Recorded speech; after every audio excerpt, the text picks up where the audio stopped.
I was sitting in my favorite reading chair, going through Brené Brown's Dare to Lead, when 3 words hit me like a physical blow to my forehead. Hustling for worthiness. I actually had to put the book down because I felt something shift in my body. This eerie, exhausted feeling I had been carrying for years suddenly had a name. And in that moment, I realized I'd been missing something fundamental about my own worth throughout my entire leadership career. Today, I'm sharing the internal shift that changed everything about how I show up as a leader and why recognizing this pattern might be the most important leadership skill you never learned. I'm Dr. Cara, and if you watched the last episode, you know that I'm someone who transformed from a control-obsessed leader to what I call a connected leader. What I didn't tell you is the internal battle that made the transformation necessary. You see, I've always believed in personal growth, spiritual grounding, individual development, the whole journey. I have been working hard to dismantle this belief that other people's opinions validate who I am and determine my worth. Somehow in my leadership, I was doing exactly that. I was hustling for worthiness in ways I didn't even realize until Brené Brown gave me the language for it. Here's why this matters. You can have all the leadership techniques in the world, but if you're secretly trying to prove your worth through your leadership, you'll exhaust yourself and alienate the people you're trying to serve. Let me paint you a picture of what hustling for worthiness looked like in my leadership and see if you recognize yourself in this story. I'm in a leadership meeting presenting a decision I know is right. I have the expertise, I have the knowledge, I've done the analysis, but instead of presenting my recommendation, I start over-explaining. Well, I thought about this approach, and then I considered that option, and then I talked to 5 different people, and here's what person A said, and what person B suggested, and I know some of you might think this, but actually, sound familiar? I was seeking so many opinions that I was diluting my own expertise. I was explaining myself to death because somewhere deep down, I was trying to prove that I deserved to be in that room. And here's the one thing I learned to recognize. There's a feeling that comes with this. For me, it's an eerie, exhausted sensation. Like I'm working twice as hard to justify decisions I already know are correct. This showed up everywhere, taking on too much work to prove my value, staying late to perfect presentations that were already good enough, asking for input I didn't need because I was afraid of looking like I couldn't handle it alone. The crazy part, the more I did, the less confident I appeared to others. I was working hard to prove my worth, but I was actually undermining my own authority. What I didn't realize was happening, every time I hustled for worthiness, I wasn't just exhausting myself. I was sending a message to my team. When you over-explain your decisions, you're actually telling people you don't trust your own judgment. When you seek excessive input, you're modeling that your expertise isn't enough.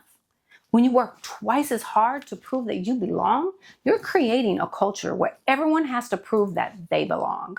I was modeling the very behavior I didn't want to see in my team. I was teaching them that their worth was tied to their performance, that they needed to justify their presence, that being good at your job wasn't enough.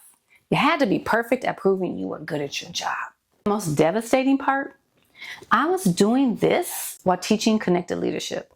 I was helping other leaders recognize their inherent worth while I was learning to recognize my own. That's what made Brené Brown's words hit so hard.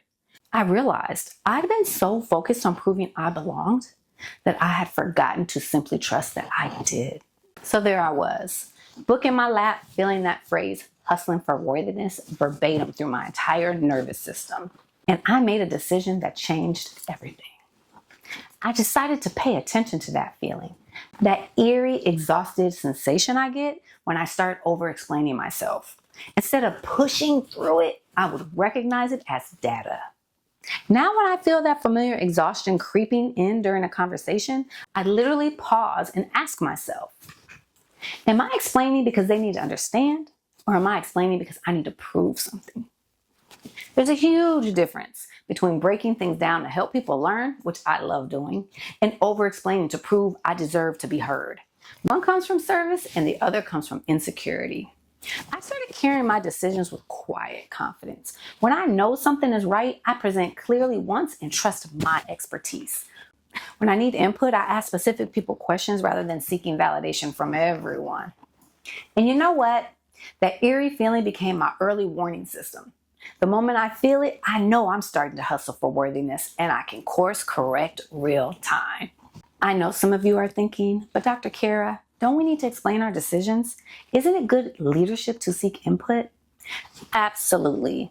But there's a world of difference between explaining to serve others and explaining to serve your ego. There's a difference between seeking input to make better decisions and seeking opinions to validate your worth. Here's what I've learned. The leaders who feel the most need to prove their worth are often the ones who deserve to be there the most. We hustle for worthiness precisely because we care so deeply about doing good work. But here's my question for you. How much of your leadership energy goes into proving you belong instead of simply belonging? How much time do you spend justifying your decisions instead of confidently making them?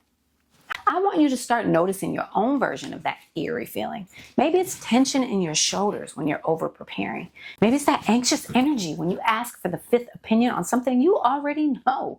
Because here's the truth that might make you uncomfortable. Your worth as a leader isn't something that you earn through perfect performance. It's something that you recognize and then live from. This is why recognizing your inherent value is the first pillar of my framework for connected leadership. You can't authentically connect with others while you're secretly trying to prove yourself to them. When I stopped hustling for my worthiness, my entire leadership presence changed. Receive. I could actually hear input without filtering it through. What does it say about me?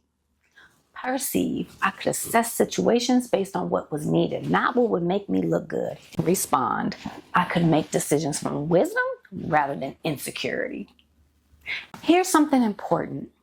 This is still a work in progress for me. I catch myself slipping into old patterns, and I probably will for the rest of my life. I don't think leadership is something you figure out once and then you're done. I think it's something you continue to grow into day by day, decision by decision. The difference is now I have that early warning system. Now I can recognize when I'm hustling for worthiness and choose to leading from worth knowing instead. This internal shift from worth proving to worth knowing changed everything about how I show up as a leader. And it's probably the most important work any of us can do.